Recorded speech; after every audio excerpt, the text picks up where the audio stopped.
by my colleague. Can I ask everybody please to turn their cell phones to silent mode? I think I'll do that myself, actually, on the off chance that somebody calls me. Don't do that.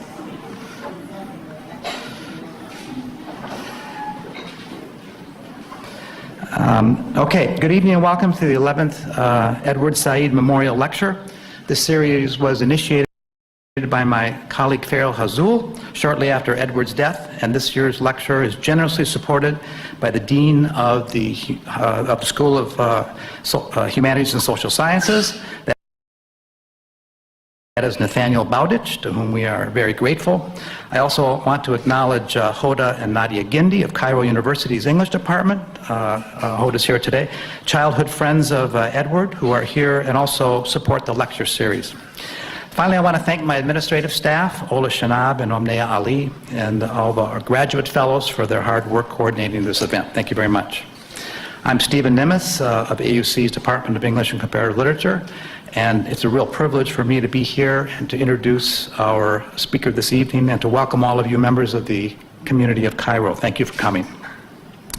Before I get to tonight's speaker, I want to give the names of previous guests who have delivered the Edward Said Memorial Lecture. These are David Damrosch, Cornell West, Terry Eagleton, Rokas de Groot, Judith Butler, John Carlos Rowe, Michael Wood, Sari Makdisi, Marina Warner, and Leila Abulagod.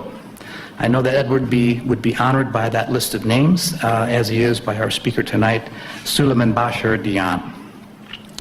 Professor Diagne is currently chair of French and Romance Philology at Columbia University, a position that he took in 2008 after having taught philosophy for many years at Sheikh Anta Diop University in his native Senegal, and then at Northwestern University.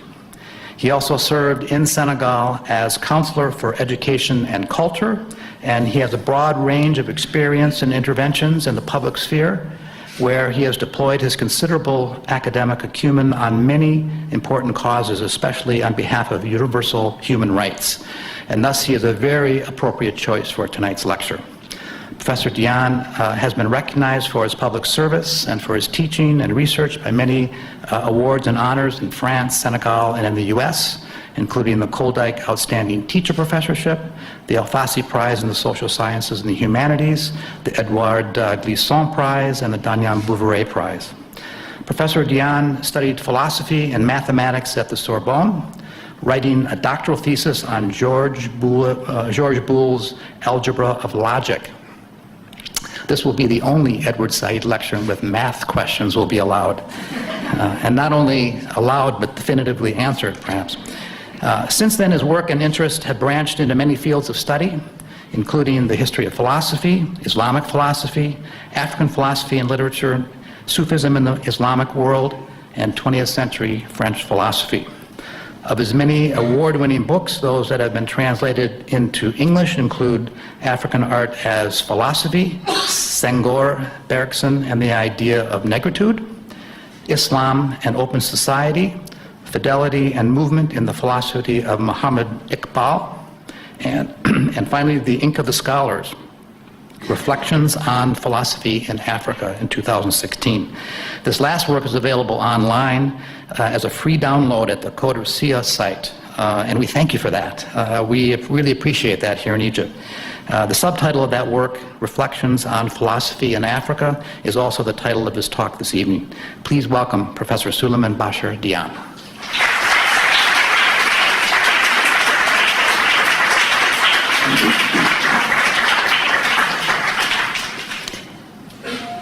Thank you very much, Stephen.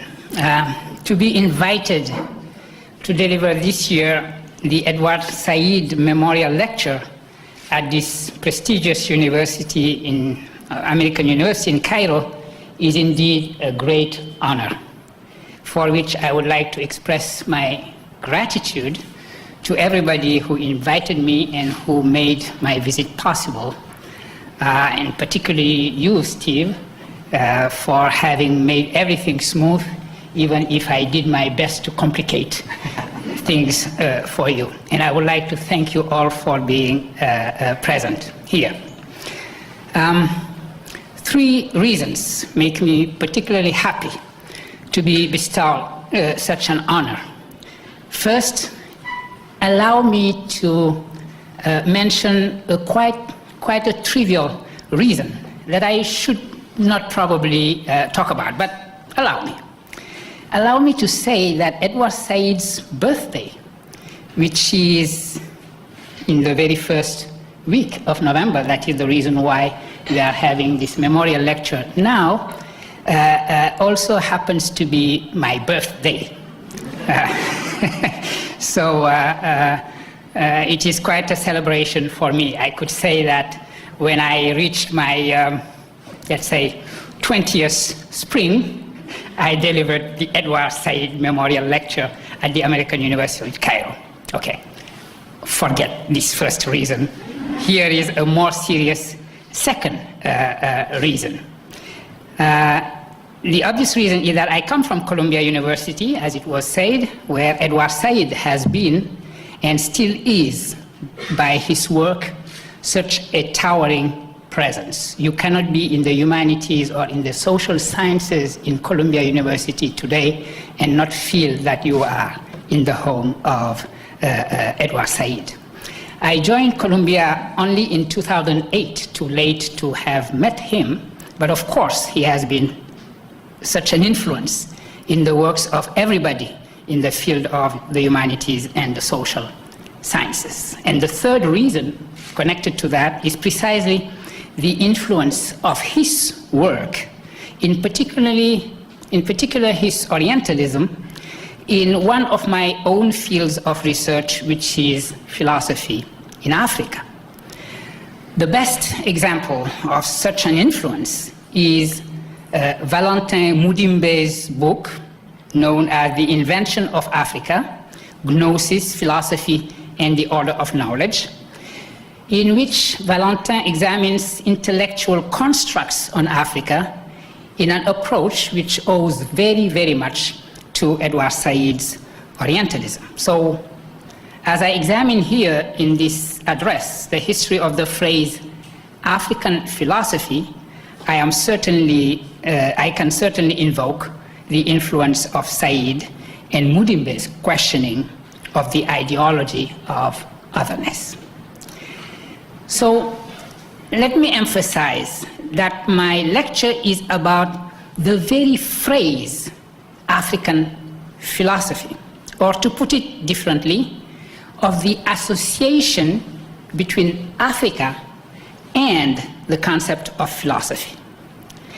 Because, as I will show in my lecture, this phrase poses the question of what philosophy is and also what Africa is. When we say Africa, are we thinking about the continent as a whole, or are we, in our minds, only thinking about sub-Saharan Africa? So let me consider the history and the meaning of that association, Africa and philosophy.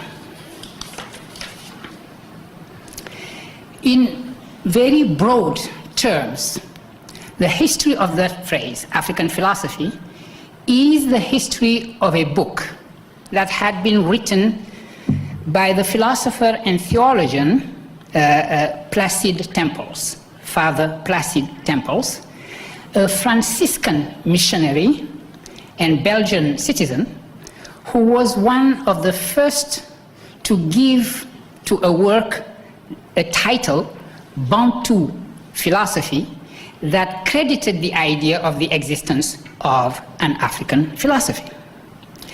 What then is the history of that book, Bantu philosophy, which must be acknowledged as foundational for a whole intellectual current addressing African philosophy, even if its author, as I said, was not strictly speaking African.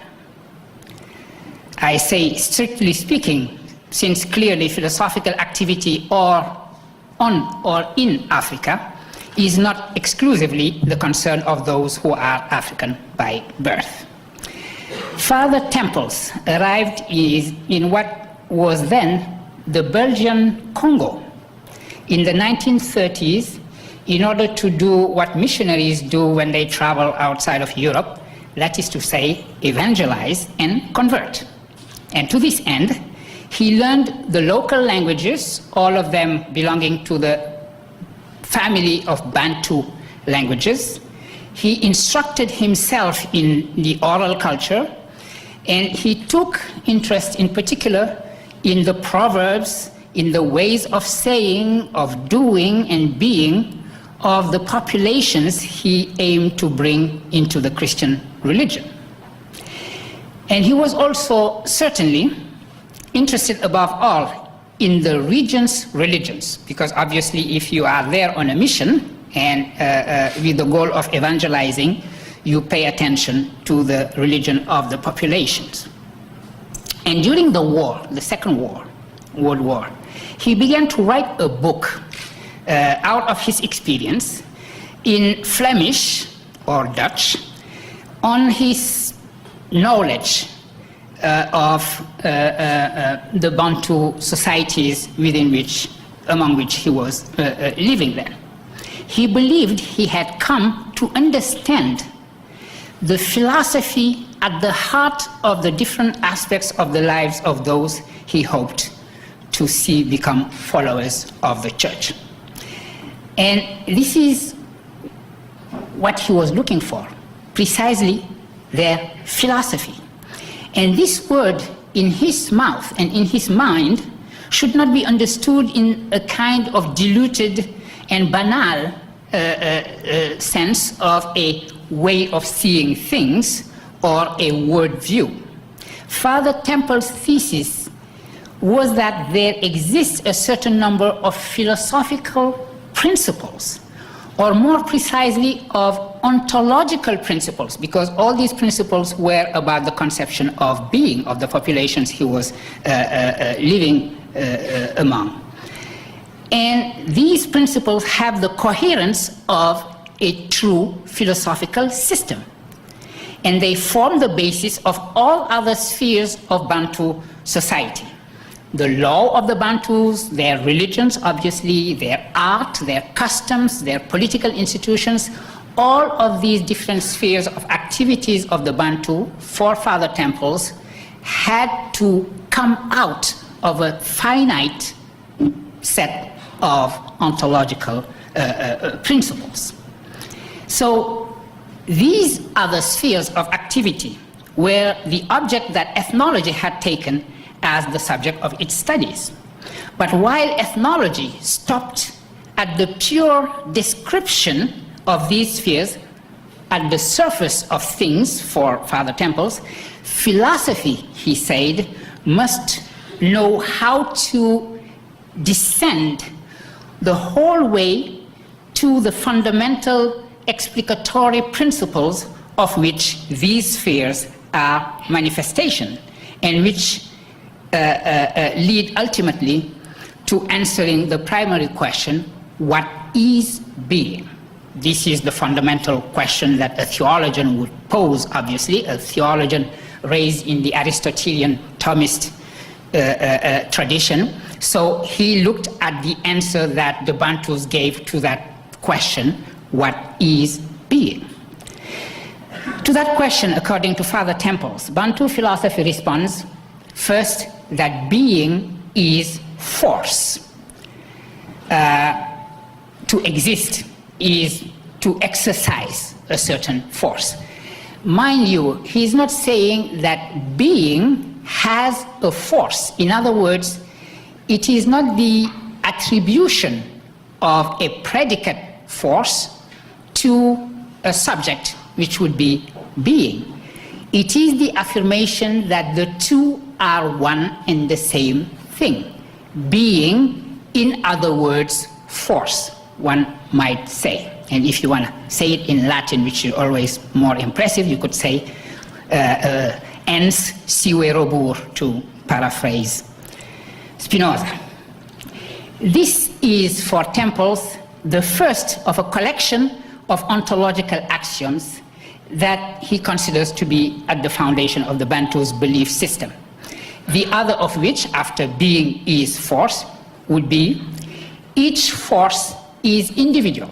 In other words, you do not have a monism of being, everything being a form or a modification of one single being. You have monadic individual forces. So, second principle, each force is individual. Third principle, forces exert an action upon each other. Fourth principle, the universe is a network of forces running from the force of forces, which is identified with one God, one single God, down to the mineral by way of the ancestors, the noble dead, so to say, then the living persons, then the animals, then the plants. So from the force of forces to the ancestors, to the living people, to the animals, to the plants, and to the minerals, nothing is inert. There is not any single reality which is deprived of force, or rather, I correct myself, which is not a force, which does not exercise a certain force. And from that set of principles, you can then also infer a kind of ethical principle, which would be that the purpose of a force is to increase. What does a force do? A force is always in pursuit of its own increase. And then from that particular principle, you can derive something in the sphere of ethics by saying that you define as good what increases the force, and as bad what decreases the force, the power of acting. Léopold Sédar Senghor, the poet, philosopher, and first president of my country, Senegal, who was very much impressed by Temple's book when it was first published after World War II, proposes to have the neologism deforcing, to translate that. Something is good if it reinforces, and it is bad if it deforces. So that is the neologism he created in French, which can be also translated into English. So these are the fundamentals of what Father Temples considered to be the dynamic ontology that the Bantu culture carried within itself, which can be read in particular in Bantu languages. And he opposed this to a static ontology in the Aristotelian tradition, where you have a substratum, a subject which remains unchanged and permanent, receiving from outside the predicates that are attributed to it. So you can see how he built this binary, this contrast between what he considered to be a dynamic African, or more precisely Bantu, way of considering or answering the question, what is being, to what he considered to be the European understanding of being in a kind of continuous Aristotelian frame. So that is roughly summarized what Bantu philosophy says. And when the book was translated into French and published at the end of the war by Présence Africaine, the publishing company, it was a resounding success. The publishing house was literally created in order to publish the book, as its founder, the Senegalese Alioune Diop, indicated in the preface he wrote to Bantu philosophy. He declared that the book was, with another text by Jean-Paul Sartre, French philosopher Jean-Paul Sartre, called Black Orpheus, the most important book that was written on Africa. And he celebrated the fact that in this book by Father Temples, the notion of vital force had acquired a positive meaning which was absolutely opposed to the meaning it had had just a few years before, when the Nazis actually spoke about vital force and presented their own ideology as an ideology of vital force. And to understand the success of Temple's book, which was welcomed, as I said, as a foundational event by figures as diverse as the Senegalese Léopold Sédar Senghor, or Cheikh Anta Diop, another Senegalese, or the French philosopher Gaston Bachelard, it requires to understand the break, the rupture that the book represented, beginning with its title. It broke with a way of thinking that was established at the end of the 1820s and the beginning of the 1830s, in the era when Hegel was giving his lectures on the philosophy of history in Berlin. As you know, and let me summarize this very quickly, in his lectures on the philosophy of history, Hegel was basically retracing the history of human spirit. Let's call it like that.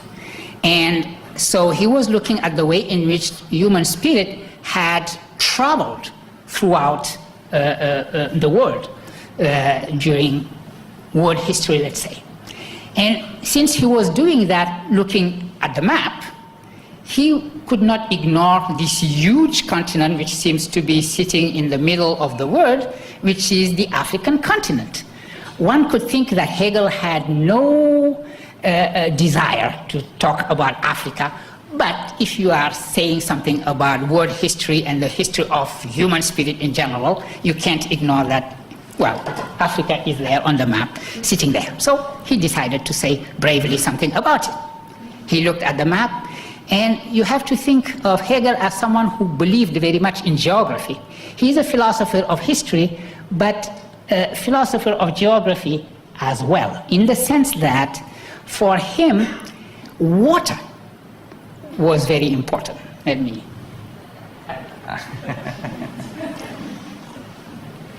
For speakers also, it's very important. So a land, any given piece of land, needed to be sort of open to the water in order to be open to the infinite. The water represented a figure of the infinite. So of course, Greece was the cradle of human spirit, because Greece is basically an island and penetrated by the sea from everywhere. He looked at the map of Africa and thought, okay, here is the Nile, which I am very happy to see from my hotel. Thank you for putting me there. He sees the Nile penetrating the land, and he thought that, okay, this is good. This is the spirit penetrating the continent. So this place called Egypt is really a place where the spirit might be at home, not in its fullness, that only happens in Europe, but still at home. So he decided that Egypt and the Nile should be detached from the rest of Africa and associated with Asia. Looking again at the map, you see the Mediterranean Sea. Okay, so Mare Nostrum, shared by Greece, Italy, etc., but also all the countries in the Maghreb. So he thought, okay, there is some opening here for the spirit, so, but it is Africa, it's not Europe. So it has to be somehow connected to Europe, but through colonization. And you have to remember the dates. 1830 is the moment when the French invaded Algiers. So for him, the beginning of the colonial adventure was truly something that was written in, necessarily in the history of the spirit, because the Maghreb would be now attached to Europe through colonization, and remain for him what he called Africa proper. So the question I posed at the beginning, what is Africa? In this vivisection, in this dismembering of Africa, for Hegel there was Africa proper, and he looked at the map and thought, this is too massive, not enough water penetrating the land. So he decided that the spirit could not live on the African continent. So he decided that the African continent was forever wrapped in the dark mantle of night. You could call him a racist, you would be wrong. Actually, this had nothing to do with race. He was not saying that black people were incapable of receiving the spirit or philosophy. He was saying that the geography of their continent could not. So he was not racist, he was geographist, as I would call it. So philosophizing Africa was an oxymoron from then on, and at any rate, philosophy could only be the exclusive telos of a European humanity to which, according to Husserl later on, the other humanities much align themselves. This discourse repeated itself in the ethnology of Africa, and in particular in the huge opposition that was ethnographically constructed between European reason and primitive African mentality, for example, in the thesis of someone like Lévi-Brul. So you can see now that the very title of temples associating African cultures or societies or languages such as the Bantu with philosophy was breaking with that intellectual tradition, and that explained the success of the book. The book created a genre, and that genre in turn produced a certain number of an intellectual tradition of books that were written from then on, let's say from the 1950s to the 1970s, without problem, saying a book on Igbo philosophy, Akan philosophy, Wolof moral philosophy, and so on and so forth. They were all models, these kind of book, this particular literature, on that book by Father Temples on African art. And in that essay, he also had something about a philosophy of force, which is the ultimate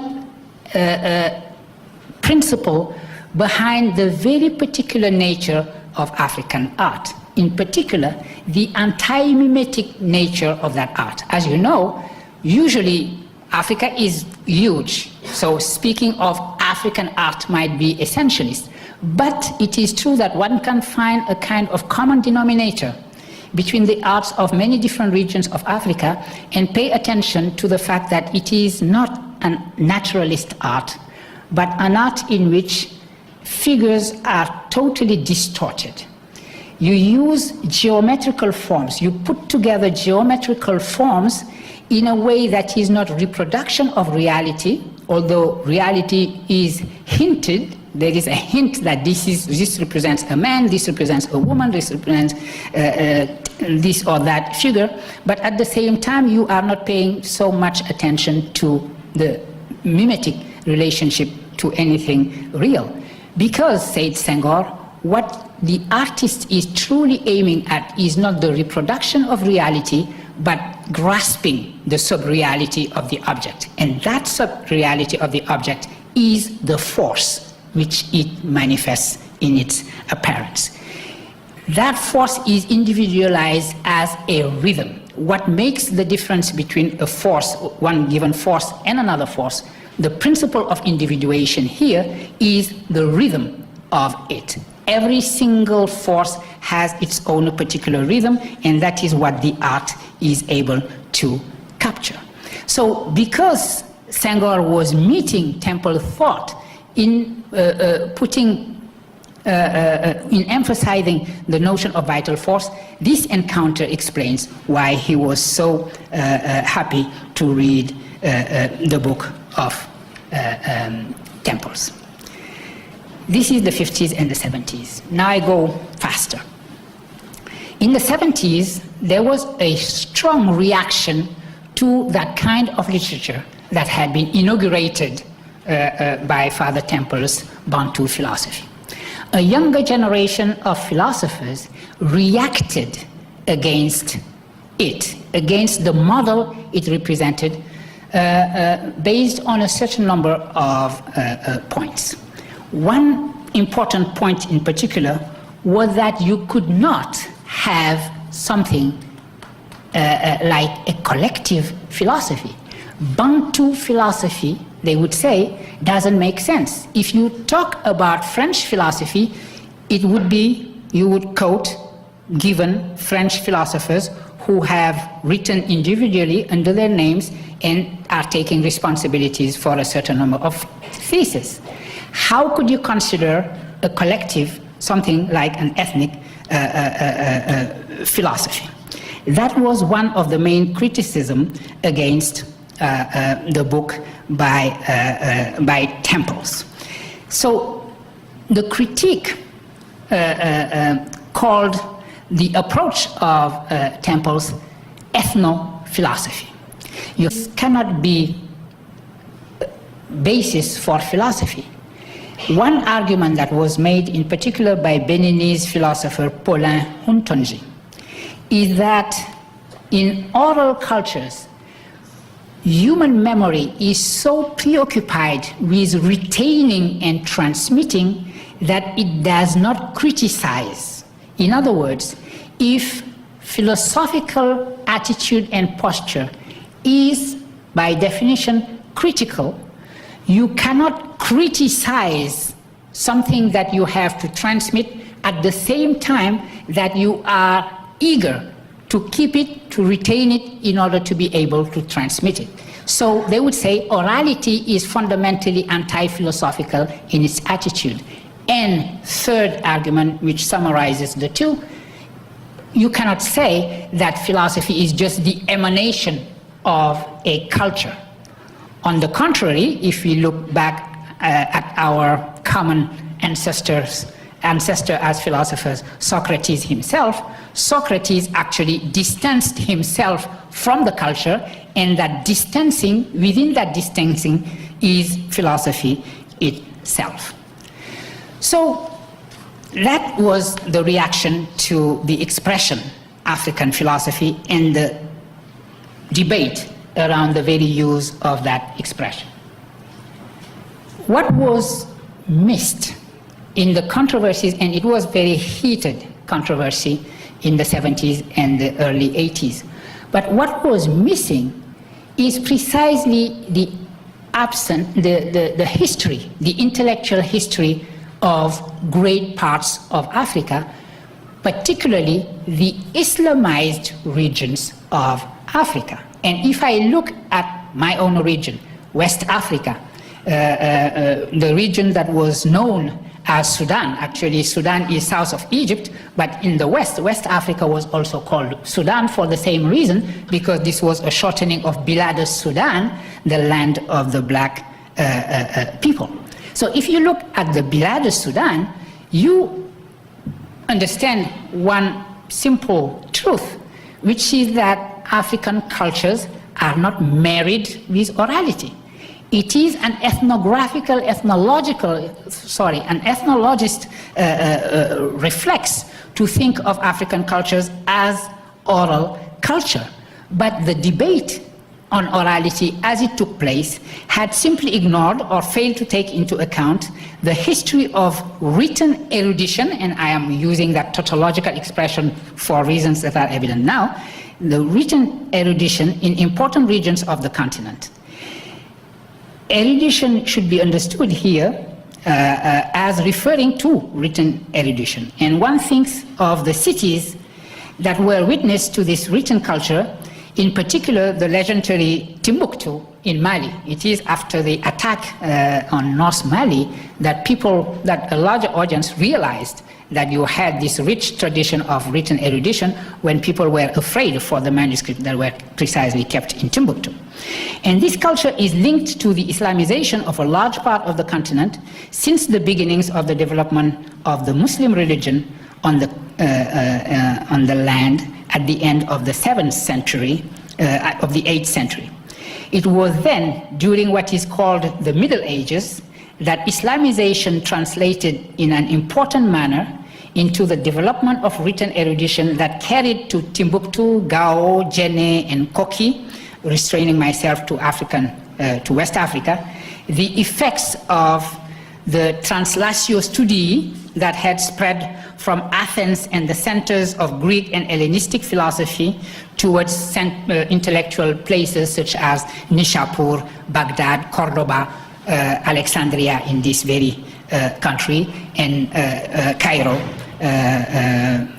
afterwards. And this is why it is important not to see, as Hegel did, the Sahara as a wall separating a northern Africa from a Africa proper. Because if you proceed with that division, you cannot understand the intellectual history of Africa at all. It becomes totally obscure then. One has to think philosophically about the history of philosophy on the continent, first to acknowledge the fact that the Sahara has always been crossed by routes from north to south and from west to east that were traveled by men and women, free or enslaved, pilgrims or students in search of science, books, paper, and other merchandise. From West Africa, for example, the traffic was quite intense towards Egypt. People who would go to pilgrimage to Mecca would stop here in Egypt, meet scholars at Al-Azhar, talk with them, stay a month usually, then go on their way back, make a stop again, and so on, so forth. So you have me for a while. That's what we do when we come from West Africa.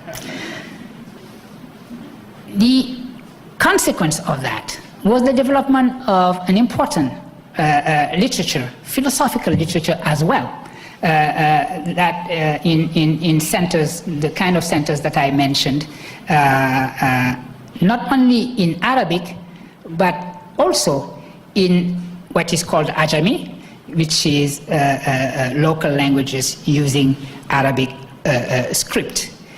And that leads me to an important point concerning African philosophy.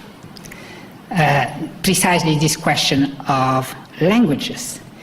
The languages that are spoken on the African continent are at the heart of what is discussed today by philosophers around this expression, African philosophy. The question now is that of making an equivalence between African philosophy and philosophy in the African languages. This is a double question. There is, as has just been said, the imperative of making these languages today languages of philosophy, of science, of literary creation, etc., and not confine them in private interaction. But also, and perhaps first of all, there is the question of what could be called the grammatical philosophy that these languages manifest. Let me quote here very quickly to explain what I mean by grammatical philosophy expressed by a language, the philosopher Nietzsche, who said this: where there is affinity of languages,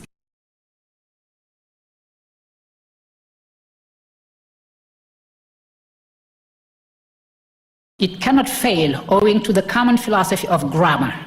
I mean, owing to the unconscious domination and guidance by similar grammatical functions, that everything is prepared at the outset for similar development and sequence of philosophical systems, just as the way seems barred against certain other possibilities of word interpretation.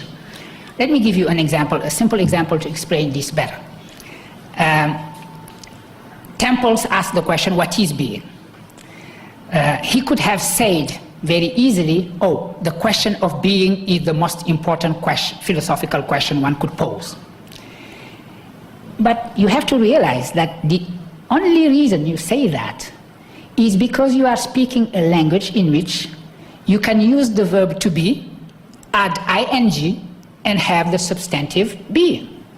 The way you can do this in Latin, you can do it with Greek, from einai to on, you can do it in French, être et étant, or être, and so on, so forth. So, what happens when you are speaking a language where you do not have that kind of use of the verb to be, which happens, by the way, to be the case of Arabic, of Hebrew, or of Wolof? In other words, there is something in the grammar itself, as Nietzsche says, that sort of predisposes philosophical system to go a certain way. As Nietzsche said, certain Indo-European languages have developed a philosophy of the subject in a way in which it was not the case in Ural Altaic languages and so on and so forth. That is one example that he gives. I am not continuing along those lines, we can discuss it later, but what I'm trying to say is that when you turn towards the use of African languages to translate philosophy or to write philosophy, and this is something that is being more and more done, then you realize that before there are concepts, the concepts we use in philosophy are words in a given language. And maybe sometimes what we consider to be a kind of universal problem is very much connected with the language in which we speak. What does that mean? That you could have two different consequences drawn from that. On the one hand, you could say you could have what I call a total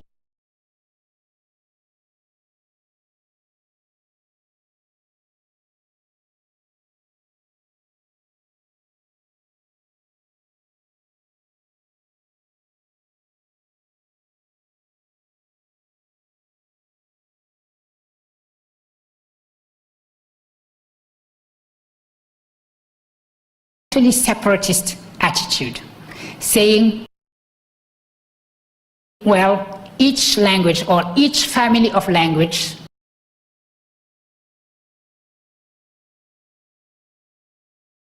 has its own philosophy connected to its philosophical grammar, as we might call it. Or that is the separatist way of doing things. Or another attitude would be to say, it is always important to speak radically different languages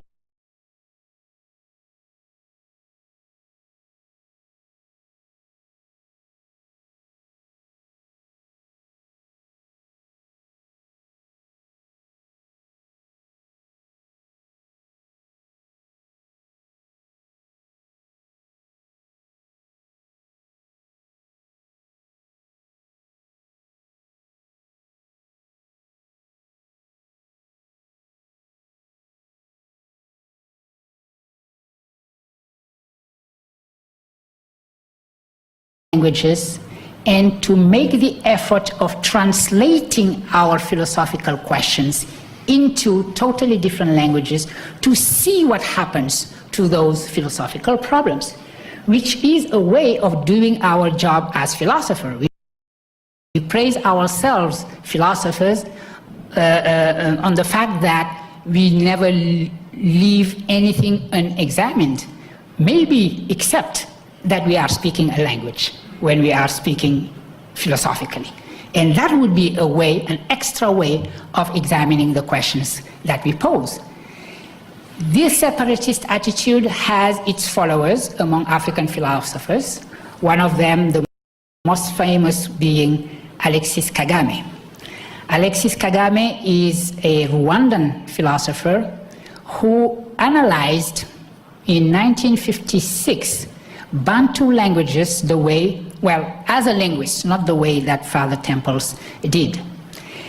And what he came up with was the radical contrast between what he called European philosophy or Western philosophy and Bantu philosophy, in a way that is parallel to what Temples did, but was not exactly the same, because, again, his conclusions came from a linguistic analysis of Bantu languages. What he looked at was Aristotle's categories. As you know, Aristotle has a list of 9 or 10 categories, depending on which book by Aristotle you look at, which are, simply explained, the different ways of speaking about being. If I say,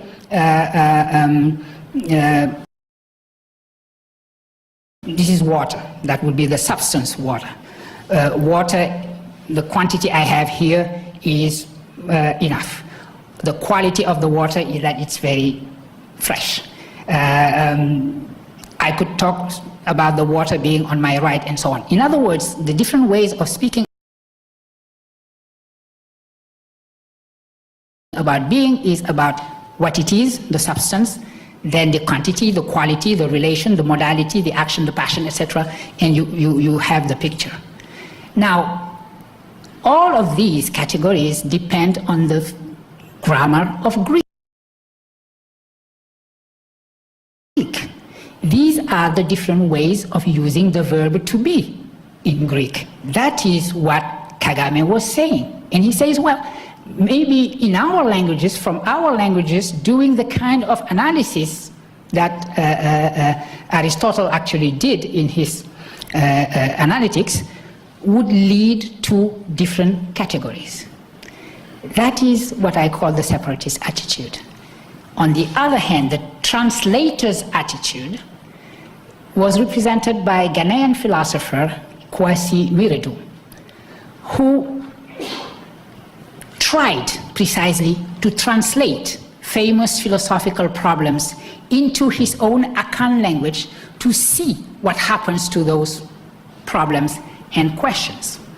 Now, in philosophy, there is a wonderful text often quoted by analytic philosophers, which is a text by philosopher Alfred Tarski, defining truth.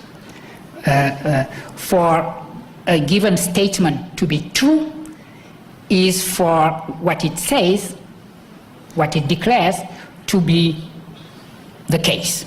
If I say it rains and the lady on my left turns her head and looks out and sees the rain, then I would have been right. What I said was true, otherwise it would be false. So the idea that a certain sentence is true if and only if it is what it says is the fact. And he looked at the translation of into Akan, and it did not make sense at all in Akan. Now, the fact that it did not make sense in itself was very interesting about the definition of truth. That definition of truth seemingly worked only in languages that had the same type of grammatical philosophy, of philosophical grammar, as Tarski's language or English, etc. In Akan, it did not make sense, which doesn't mean that in the end you do not translate. You can always translate anything. In translation, you always meet untranslatables, but in the end you always find your way around the untranslatable, and you find your way. So translation is this impossible operation that is always, in the end, performed at the end. But doing that translation, going from a language to another language, you learn something about the philosophical problem, and you learn something about your own Akan language. And somehow you also learn something about English. And that is the position that I consider even more philosophical than the separatist position. Separatism is a dead end. What would you say? Okay, they have their philosophy because they have their language. We have our philosophy because we have our language. The best way to go is to say, here is what it means to live between languages, to think from a language to a language, as I put that expression in my own work. And this is what I am advocating for African philosophers, to give a content, substance to that expression, African philosophy. Be translators. African philosophers, by their very position, must be translators, that is to say, must live between languages, must locate their philosophizing in between languages. And in fact, this is the case for all philosophers. Bilingualism should be a requirement of philosophy, and I will conclude on that point. You know that Plato, in his Academia, had this motto: you can't enter if you're not a geometer. You have to do mathematics. You were talking about me doing that. I was just being a Platonist. You have to do mathematics in order to understand philosophy. We could imagine the utopia, which would consist in saying that one should not be doing philosophy if one does not know a radically other language than their own. So all American philosophers would be then out. Thank you very much.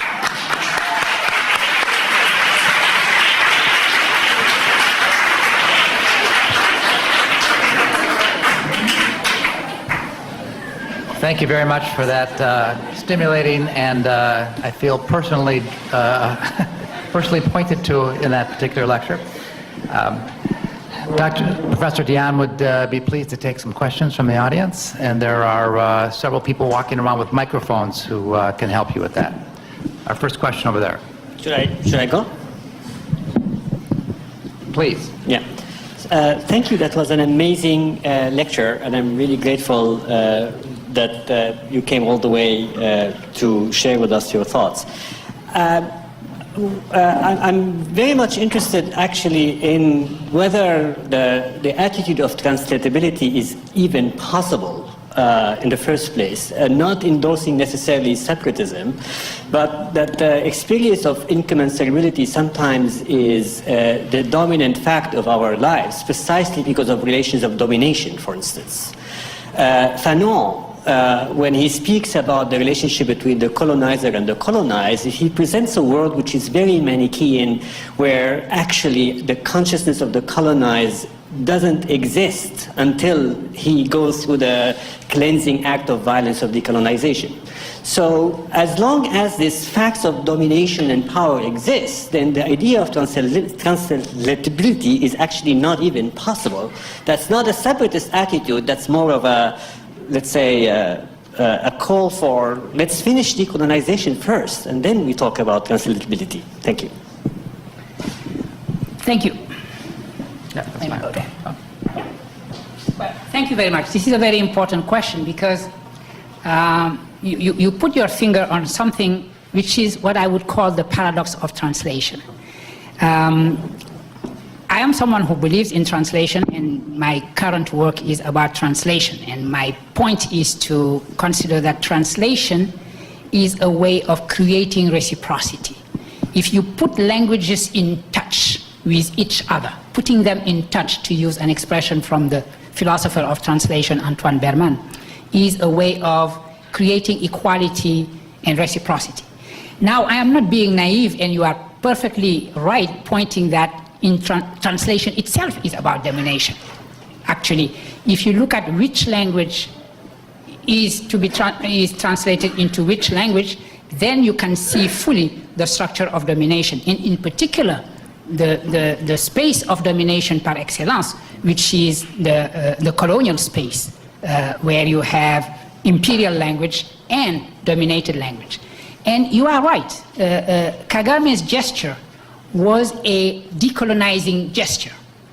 The gesture of someone who says, well, here you are, speaking your own imperial language, giving the impression that your language is naturally the incarnation of the universal. It is the logos itself, incarnated.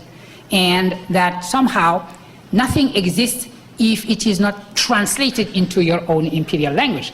And here I am looking actually deconstructing your own pretense to universality, what you are considering to be Aristotelian expression of the grammar of thought, the very laws of thought, the laws of valid reasoning, is nothing but the grammar of his own Greek language, which then could be challenged by the grammar of another given language.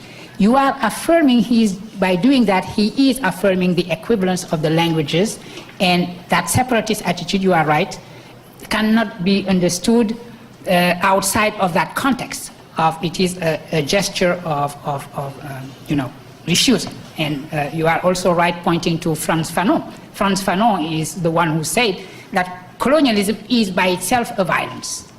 And against violence, the only response is violence. So the violence of separatism as a response to the violence of imposition of an imperial language which presents itself as the language of the Logos itself. I'm considering that we are in a post-colonial situation, although this could be discussed, where the equivalence of languages is something that we accept probably more easily now, living in a post-Bandung type of situation. So that would be my response, and thank you for pointing that aspect of translation. I think there's a question down here in the front. Here comes the microphone. Thank you, Mr. Sim. I just asked to speak to welcome Professor Bachir Diagne in Cairo, as we were always in Dakar as friends since 20 years. I'm welcoming you first of all, and to see we had a lot of arguments and discussions in Dakar. He was very helpful, a real philosopher in Dakar in West Africa, and within Codicria, that is the Council for Developing Social Science in Africa based in Dakar. We had fellowship together or in the university also. Then I know him as a real philosopher in Senegal and on the whole Africa, what we call Francophone Africa, but he is now in the Anglophone, not American Anglophone anyhow. Living between languages. Different language. That is the first, then that is the point. That we had in Cairo on 1966, I think, Senghor, president and philosopher Senghor in Cairo University. We attended, and his lecture is very important one, and printed in English, French, and Arabic, I think. Then he put us in, you are this evening putting us with the other, the dialogue with the other, in between African philosophy and the other philosopher and so. But he put us with this negritude, Arabism, and so. Where in your lecture, of course there are a lot of points, that your lecture is very rich with from languages, oral culture, and ethnology, and anthropology, and so on. So I can't go ahead more, yeah. I'm just asking you to speak about the negritude of Senghor. Was recognizing the other also by this way, or different thing with Bantuism, for example? He even couldn't connect the negritude with the Bantuism. That is very strange. And then it is your time now, as you had a lot on the Islamic philosophy also, and I would like it to be prominent in this lecture, but we are expecting you here. I ask Professor Steve to, because we had to discuss it. You have a certain attitude in studying the Islamic philosophy, but we had now a problem with political Islam, and that put the whole thing in trouble. Yeah. But by the way, Bachir or Diagne, Bachir has put this, you have to read it. We also translated one of his book into Arabic, but he has in French, of course. Yeah. I am, anyhow, in the end, I'm thinking thank you for the AUC to host you, to invite you to Cairo, and thank you personally to accept and to come. You are welcome anytime. Thank you very much. Thank you so much, Helmi, for that. I know that what you said out of friendship. Of course, we have known each other for. Now, nobody will believe me if I say that I had my 20th anniversary here. You are right. I mean, the comparison with Senghor. Senghor was, of course, the philosopher of negritude, what it means to be black. And he sort of had a philosophy of recomposing, of remembering the African continent out of the Hegelian vivisection of it by considering that Africa was the addition of negritude plus what he called Arabity, etc. What I'm saying, contrary to that, you do not need to have separate entities and try to recompose them. In fact, if you pay attention to the history of Islamic philosophy, of what is known in Arabic as falsafa, if you look at the history of falsafa, then you reconstitute the intellectual unity of the continent in a way that is not an addition of societies or cultures, etc., etc., because you had this intellectual continuity that would come from Greece even, all the way down to Timbuktu. In Europe, this notion of translatio studii, the idea that was constructed in the Middle Ages that Europe was the hair of Greece. Okay, so you would have Athens, Rome, and Heidelberg, or London, or or Sorbonne, or Paris. This was a construction that corresponded. They did not correspond to the tours and detours actually really made by the translatio studii, because you had Athens, okay, but Athens through Nishapur, Edesse, Baghdad, Timbuktu, Cordoba, Fez, Kairouan, Timbuktu. So the notion of translatio studii should be complicated. We should rewrite, and this is one of the consequences of what I was saying, we should rewrite the history of philosophy in a way that is different from the way in which it is written in textbooks. In textbooks, you have antiquity, you have the Greek miracle. A miracle is always convenient because a miracle is preceded by nothing. It was born out of itself. So you have the Greek miracle continued by the Romans, and then it went through Europe. Now you have in the middle these people with Arabic sounding names. Ibn Rushd, Ibn Sina, what do you make of them? You say, okay, they were there, but they received the heritage and handed it to the true heirs of it, which is Europe. This is the Hegelian construction of the philosophy of spirit, which was an ethnic cleansing of the history of philosophy.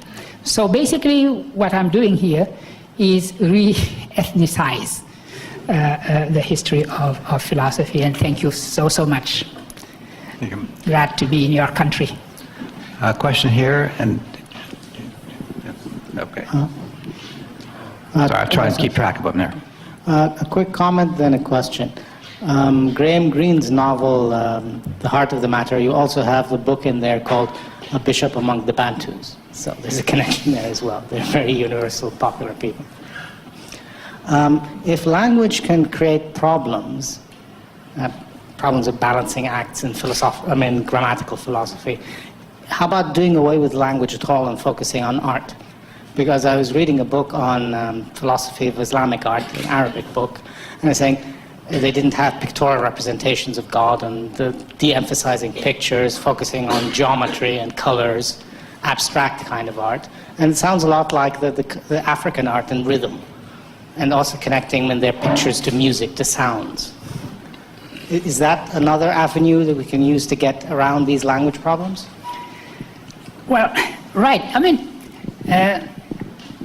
if we say language is a problem, what do we mean by language is a problem? If we mean by that full communication is not happening, it is the very nature of language, I believe, to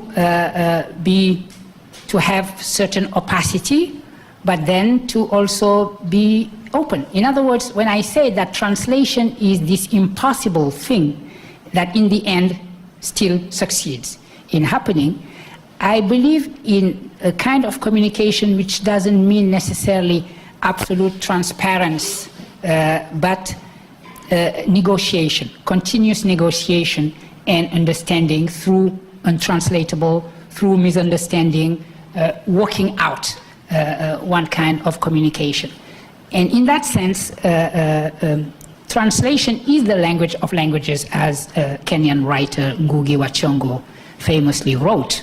Or to generalize, also this is what Umberto Eco said when he declared that the language of Europe is translation. One could expand it to the whole world and say that language of the world is translation. Now, art would be, yes, a form of universal language, the language of forms. But again, you translate those forms. They mean something for you because of your own perspective on them. Let me give you an example which has to do with African art and Africa. It is known that Picasso was influenced by what was called art nègre in France at that time, the vogue of African art in France. Shall we call that an influence? No. Picasso was looking for something at the time, famously in 1906, when he was painting Les Demoiselles d'Avignon, which is at MoMA, when you, by the way. So he was looking for something, and this is the moment when the fact that he was an art collector himself, and he was collecting African art at that time, sort of found its way into its own art, when he erased the faces that he had been doing and redoing again, and decided to replace all the faces on Les Demoiselles d'Avignon by African masks.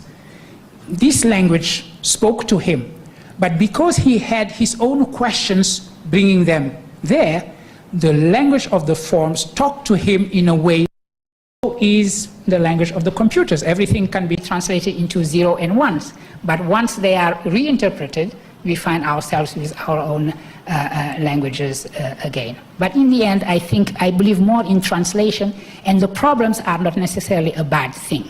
Misunderstanding and encountering the untranslatable is probably part of the communication, human communication. Okay, I'm trying to keep track of the questions. This gentleman, then Doris, and then Ikai. Thank you for this amazing lecture. A number of years ago in the 60s, my wife and I were both being trained as linguists, and we were being trained basically as what we were derisively called topological linguists when Chomsky was doing the deep structure. But we spent a number of years in West Africa, and while we were doing translation, there arose a kind of a process there of doing it, which was called then dynamic equivalence. Mm-hmm. And you used the word equivalence. And one of the things that occurred to me there was we never assumed that we were masters of the language we were translating. We always worked with an informant. Not an informer, but an informant. Right. And the object was finding out through a discourse between the two of us, or the three of us, and the community itself, what would be a way to say something in your language which would mean to you what saying it my way in my language means to me. And that, we call that dynamic equivalence. Right, and right. so I appreciate hearing this coming from a philosophical point of view as well as a linguistic. Right, yeah. Well, thank you. Thank you very much for that comment, and it is exactly what I was trying to articulate also, yeah. That also sounds to me like 43 years of marriage, so. Doris, please. No, I was going to ask a rather silly question about math, but he said... Can you speak into the microphone a little more? What would it mean to you? How would you know what it means to you if you have to say it in your own language? I mean, it's that in itself is another thing to translate the words that you're using to say what you meant by the other words. And right. The question I was going to ask was, would it be simpler in mathematics, for instance, in whatever language, 2 + 2, 1, 2, 1, 2, would have to have some kind of a similar understanding, wouldn't it? Yeah. Yes. Well, indeed, and this is, you're absolutely right. Mathematics, by definition, is a universal language. If I go to the blackboard and I start writing, let's say, a second-degree equation, and I start solving it, looking at the roots, if I say nothing, everybody who has basic understanding of algebra would follow what I'm doing. Suppose I comment in Wolof what I'm doing. I would be the only one understanding myself. But what I would be doing then is just use a meta language on top of the mathematical language, which is no problem at all. Mathematics is probably the easiest language to translate into any other language because it is always translated. What needs translation is basically the meta language itself. But then you do not communicate in mathematics. The difference with our natural human, all too human languages is precisely that because we say something in those languages, because we write fictions in those languages, we create in those languages carry with them the possibility of untranslatability, the possibility of misunderstanding, because they are very different. Even two languages as so close to each other as French and English. I'm always fascinated, having learned English from my own French language among my different languages. I am always fascinated by the way in which the weight of meaning in English is put on all the propositions like up, down, etc., while the weight of meaning in French is on the verb. Everybody who learns English from French has that kind of difficulty figuring out up, down, back, force, etc., etc., because no verbs means nothing if it is not accompanied by those elements of the language. So there lies the possibility of misunderstanding, but also there lies the very price and value of translation.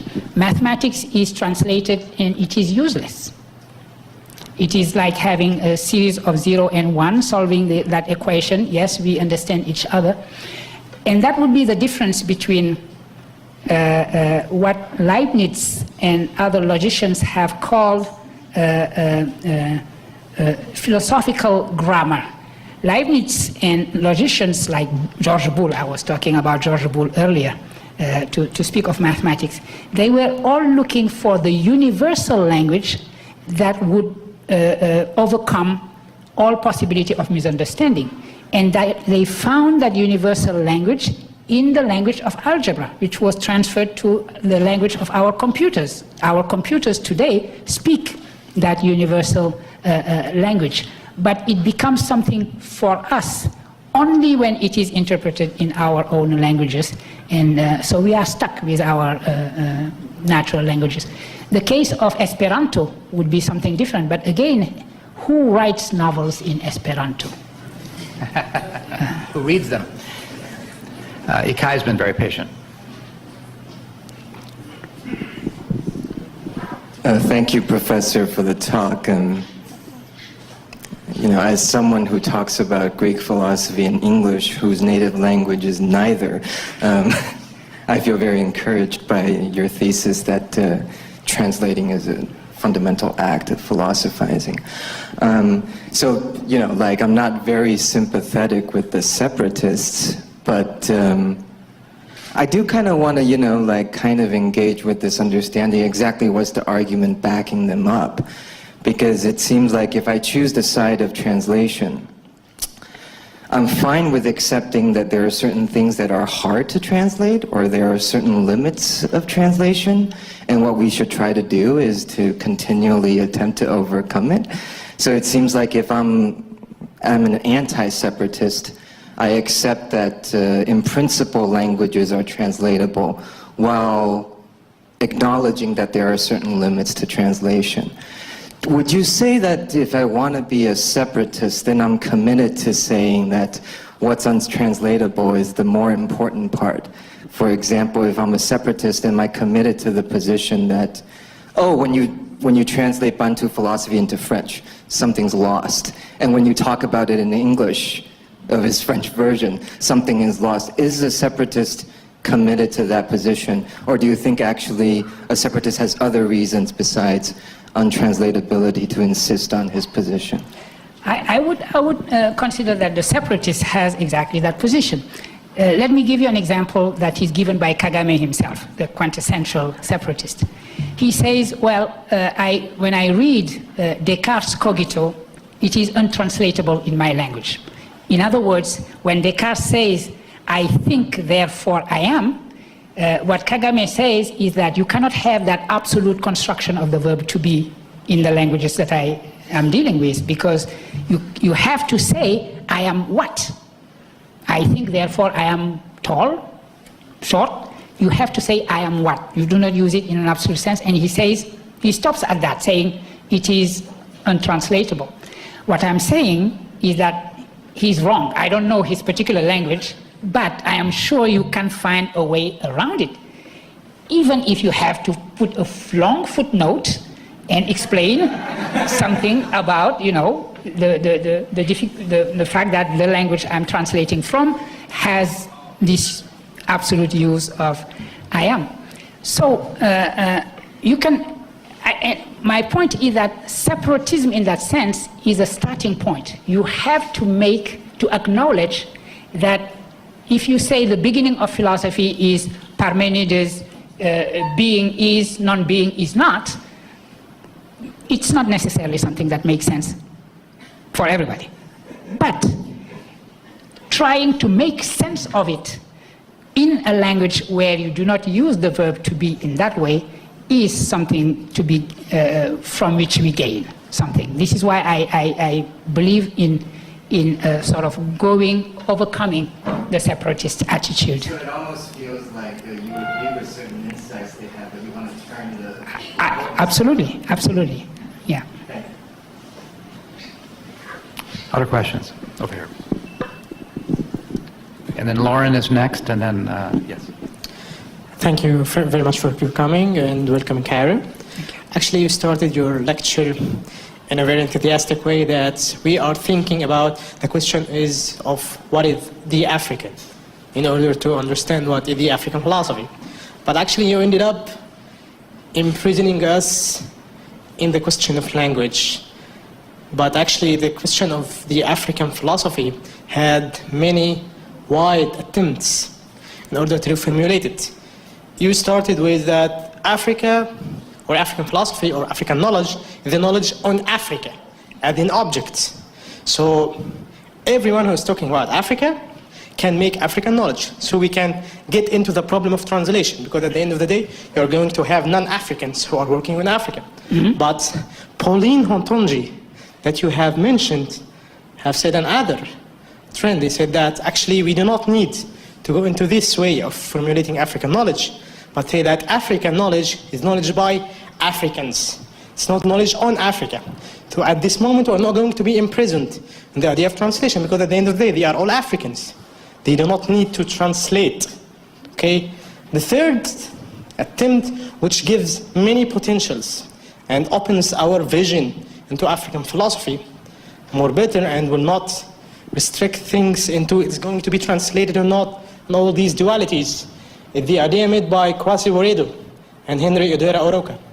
Kwasi Wiredu said that actually we are in need of tradition. Why don't Africans think of what is unique in the tradition philosophy, in the tradition of African philosophy? So we have the way open in order to talk about a tradition of African philosophy, more wider than the problems or the problematics of language. And Henry Odera Oroka, you have the Sac philosophy. This is a rich work that we going to study the wise people in our tribes, the wise people in our nations. All these attempts tries to open the vision how to study African philosophy. We are not in African philosophy restricted on the idea of language. We have language, we have the idea of tradition, we have our wise people, we have our own new ways opened by Wiredu again for thinking about a way of tradition, what is unique. We still have this question unanswered. Thank you very much. Thank you. The idea of being unique, and it is interesting that the three philosophers that you mentioned, the Beninese Paul Hontonji, the Ghanaian Kwasi Wiredu, and the Kenyan Henry Odera Oroka, they shared the same question about what it means for a philosophy to be African. They started, actually, the three of them, a journal in the mid-70s with the title Consequence. And as is the case for many African journals, you had one issue of that, and then they ran out of money. But you are absolutely right, indicating that these three took three different directions in African philosophy. Paulin, at that time, was essentially a Marxist.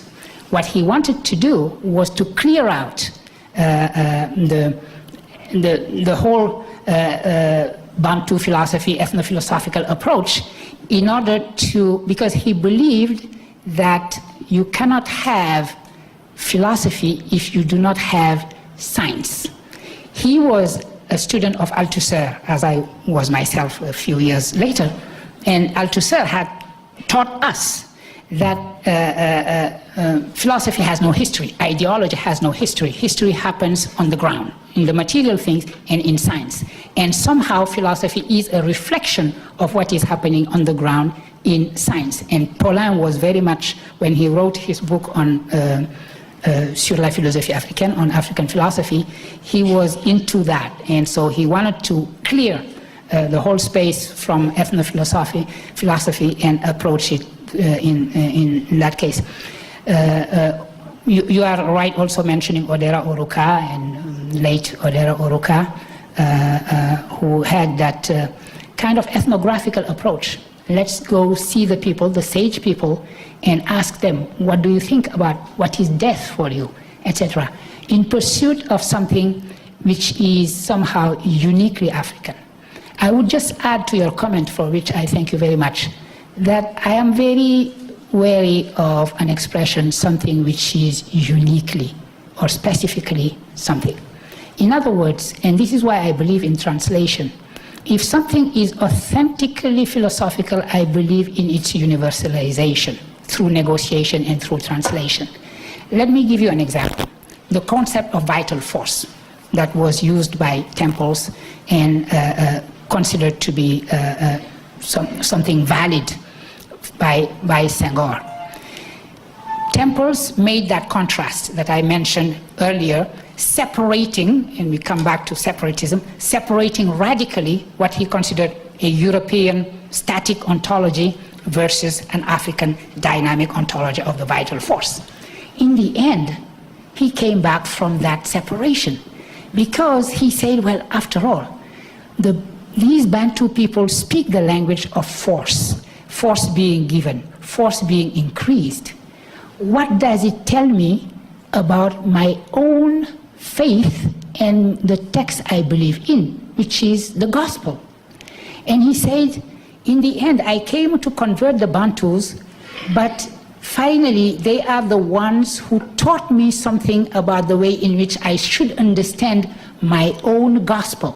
I should understand the way in which Christ says, follow me, I'll give you life, and I'll give you life in abundance. This is a quote from the gospel.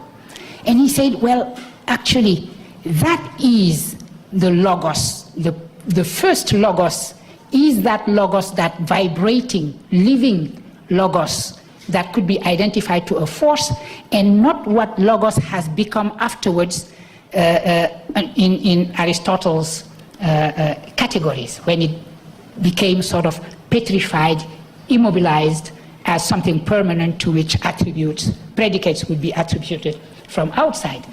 And so what he presented as the specific philosophy of the Bantus turned out to be the human experience in general.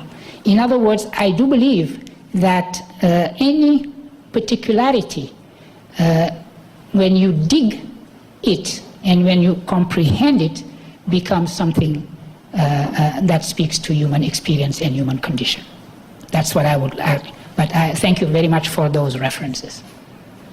Lauren? Hi. One of the colors that I heard in your lecture today, as it related to philosophy, our constant grapple with philosophy and how we defined it, was spirituality and this power of the word. And it took me back to my undergraduate years at Spelman College, where I studied about African women writers and philosophers. And so looking at the concept of philosophy and going into the rationale of the everyday lives of people, the everyday duties of women, the everyday conceptions of how people grapple with their own personal experience, and in various West African traditions, the feminine force, various feminine deities, and how communities interpret them in their own existence. And it reminded me of one of your own countrywomen, Mariama Ba, and her book, So Long a Letter, and her creating this letter based on her experience as an African woman, West African woman, in a patriarchal society, dealing with the issues of class, of status, of all these issues, but her using her experience to, in a way, create her own philosophy. So I guess the question I would like to pose to you or ask, is it possible if you could describe, particularly from your country, Senegalese women, in what way has women's experiences, women's daily lives contributed to this thing called African philosophy? That's a great, infinite question. Let me come back to what you said about Mariama Ba, and I'm so happy that you raised the case of what she said. And I connect what you said about her to what you said about words being power. Words are force. Words matter, and they make a change. They act. If you remember that in the novel is a letter, and we find out at the end that this strong woman actually herself comes to literature. When she tells her friend who is in Canada, I believe, in the US, that she is going to write. And so at the end we understand that somehow what she wrote is what she said at the end of the novel that she was going to write. Turning her life, transfiguring her life, transmuting it into the force of words, I think is an experience that we learn from, I was going to say Senegalese women, but I mentioned that I do not believe in specificity. So let me say West African women in general, or women on this continent. The force of life is somehow to be understood through them in various ways. And art has captured that. The best representation in African art of the force of life is usually the representation of the feminine figure. So that's part of the infinite answer that could be brought to your question. Thank you. I think we have time for just one more question, then we'll have I want to thank you for not only a very stimulating lecture, but stimulating answers to interesting questions. I'm an Egyptologist who studies ancient Egypt, and it's often said that ancient Egyptians had no philosophy, that there is no philosophy for pharaonic Egypt. If I understand what you're saying, in part, there's a human capacity for thinking and a human capacity for language, and somehow that engenders philosophy. But I don't quite understand what you mean by philosophy. Sometimes you seem to be saying it's words, sometimes spirit. So I wonder if you could maybe leave us with a thought about what you think philosophy is. Thank you. Yes, what is philosophy? It'll have to be a short answer if you can. Well, obviously when you do philosophy you use concepts, but I believe in concepts being put to work. Let me give you one single example coming from South Africa. Ubuntu, the famous concept of Ubuntu as it has been put to work precisely by Nelson Mandela and Desmond Tutu when they were faced with the problem of creating a new so-called rainbow nation out of the ruins of apartheid. Because what do you do if you had communities that were so separated by years and years, decades of hatred? What happens? So when they say that we have to use Ubuntu and enshrine it in our constitution. First of all, use it in the Commission, Truth and Reconciliation, and then enshrine it in our constitution. Would you say, okay, they took a concept from African philosophy, Bantu philosophy, which was Ubuntu, and they applied it? I don't believe in that. Ubuntu was not yet a philosophical concept before they put it to work in the way in which it worked. In other words, African philosophy is not a stock of ready-made philosophies that you would just excavate and say, oh, by the way, this is a wall of philosophy. It is putting a concept to work because you face a problem in the present, today, for tomorrow in South Africa, and you say, well, there is this Bantu word, which means being human together, creating our humanness together. And you say, okay, this is going to mean this. We need the truth about killings, about people disappearing, etc., etc. But we need the truth for building a future of a nation that would be reconciled. And this is exactly what Ubuntu does. So on the very day where they decided that this is what Ubuntu does, somehow Ubuntu became a philosophical concept. That is how I would explain this. So yes, it is a word of the language, and it becomes a philosophical concept when you put it to work like that. And now it has become a universal concept of transitional justice. Legal scholars and philosophers who work on transitional justice know the concept, use it, and it is now common use. So let me just give that response to another infinite question of what is philosophy. A wonderful concluding remark. There's a reception outside where we can continue talking about these very interesting ideas, but please join me in thanking Professor Diagne for this wonderful evening.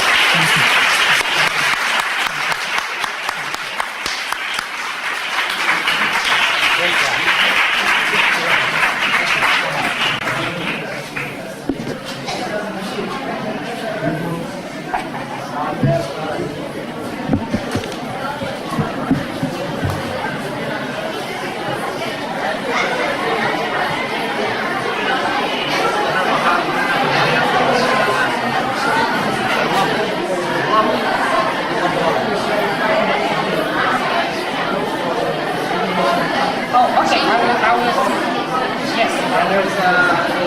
Can I ask everybody please to turn their cell phones to silent mode? I think I'll do that myself, actually. On the off chance that somebody calls me. Don't do that.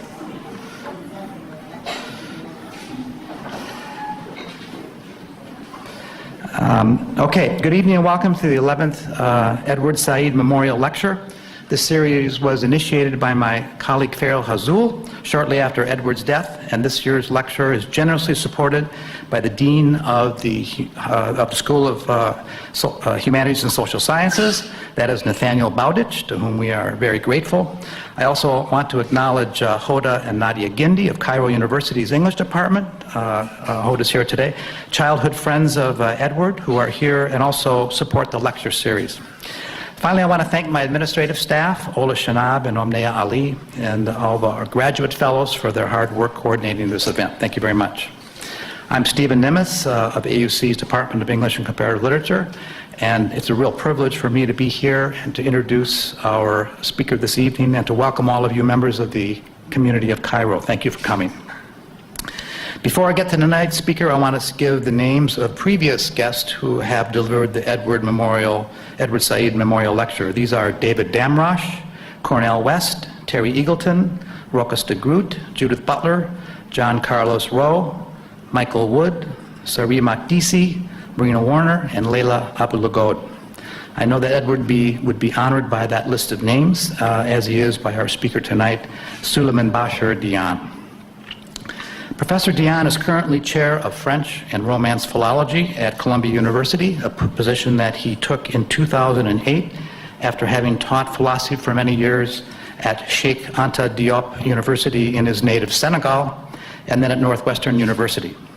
He also served in Senegal as counselor for education and culture, and he has a broad range of experience and interventions in the public sphere, where he has deployed his considerable academic acumen on many important causes, especially on behalf of universal human rights.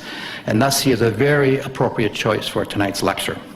Professor Diagne has been recognized for his public service and for his teaching and research by many awards and honors in France, Senegal, and in the US, including the Koldyke Outstanding Teacher Professorship, the Alfasi Prize in the Social Sciences and the Humanities, the Edouard Glissant Prize, and the Danyam Bouveret Prize.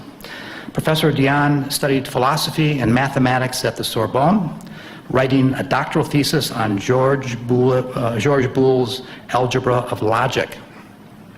This will be the only Edward Said lecture with math questions will be allowed.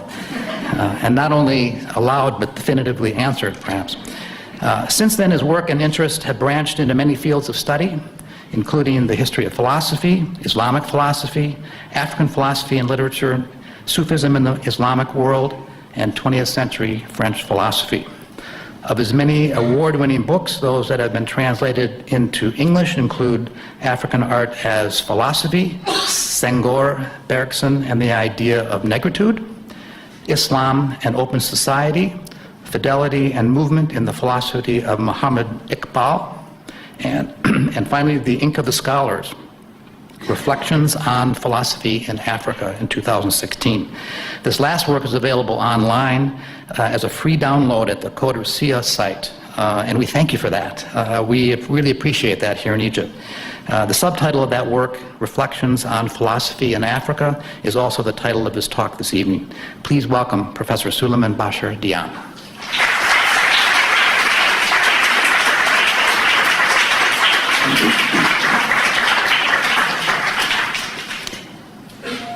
Thank you very much, Stephen.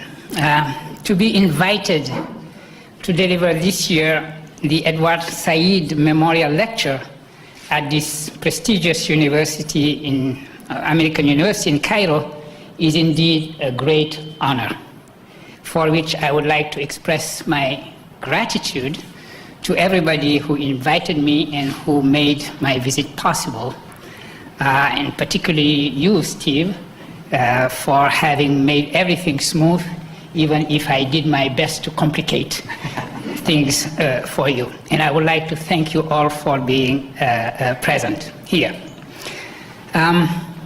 3 reasons make me particularly happy to be bestowed such an honor.